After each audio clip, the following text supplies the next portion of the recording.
Welcome back to my channel. তো আজকে যাচ্ছি হচ্ছে একটা বাজারে। তো সেটাও হলো আমাদের ফরেস্টের ভিতরে একটা হাট বসে, সেই হাটেই আজকে আমরা যাব।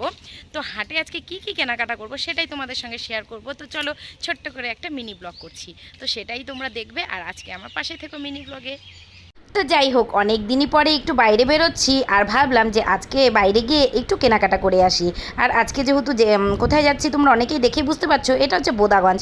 আমাদের বাড়ি থেকে একদম কাছে, তোমাদেরকে তো বারবার বলেছি বোদাগঞ্জ আমাদের বাড়ি থেকে অনেকটাই কাছে। তো বাইরের পরিবেশটা দেখো, পরিবেশটা ভীষণ সুন্দর লাগছে। আর ওইদিকে প্রায় সূর্যটা ডুবে যাচ্ছে, তো ভীষণ ভালো লাগছে। আর বাইরের প্রকৃতির হাওয়াটা কিন্তু আমার ভীষণ ভালো লাগে। আর মাঝে মাঝে বরের সাথে ঘোরাটাও আমার ভীষণ পছন্দের। তো চলে আসলাম ফাইনালি দেখো ফরেস্টের ভেতরে।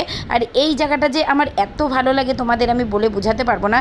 যেহেতু এখন এখানে পুরো গাছের পাতাগুলো পুড়ে গেছে, তো যখন নতুন পাতা হবে তখন আরও ভীষণ সুন্দর লাগবে। তো অলরেডি এখন পাতা হয়ে গেছে, এই ব্লগটা আমার আগেরই করা ছিল, তো আমি এখন একটু দেরি করে ছাড়ছি। আর এই হাটটা যখন বসে না, এই হাটে আসতে আমার ভীষণ ভালো লাগে। আর এই হাটে জানো তো প্রচুর টাটকা টাটকা ছোটো ছোটো নদীর মাছ পাওয়া যায়, বিশেষ করে আমাদের তিস্তা নদীর মাছ। তো তোমরা আমার অনেকেই ছবি দেখো, তো আমি এই রাস্তাটায় বসে বসেই কিন্তু আমি ছবি তুলি। তো চলে আসলাম হাটের মধ্যে। হাটটা বেশ বড় না, বেশ মোটামুটি একটু ছোট ছোট মানে ছোট ধরনের একটা হাট।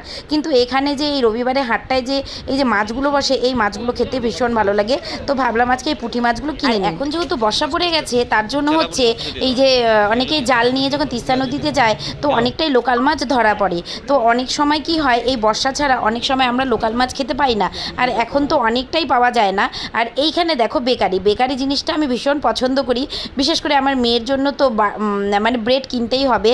আর এই যে আমাদের বোদাগঞ্জের ফেমাস বুড়া, মানে বুড়া দাদু আর কি, অ্যাকচুয়ালি ওনার দোকানের চপ কিন্তু ফেমাস এখানে। মানে ওনার দোকানের চপ খেতে গেলে আমাকে ঘন্টাখানিক লাইন দিয়ে দাঁড়াতে লাগবে, কারণ উনি খুব আস্তে আস্তে ধীরে ধীরে ভাজে, কিন্তু প্রচুর টেস্ট হয়। যাই হোক, তো আমার এই ছোট্ট মিনি ব্লগটা তোমাদের কীরকম লাগলো, যদি ভালো লেগে থাকে তাহলে কিন্তু অবশ্যই লাইক কমেন্ট শেয়ার করবে। আর যেহেতু প্রচণ্ড গরম পড়েছিল, তার জন্য গামলার মধ্যে মা উঠানে জল রেখেছিল, আর আমার হাঁসগুলো ওখানে স্নান করছিল।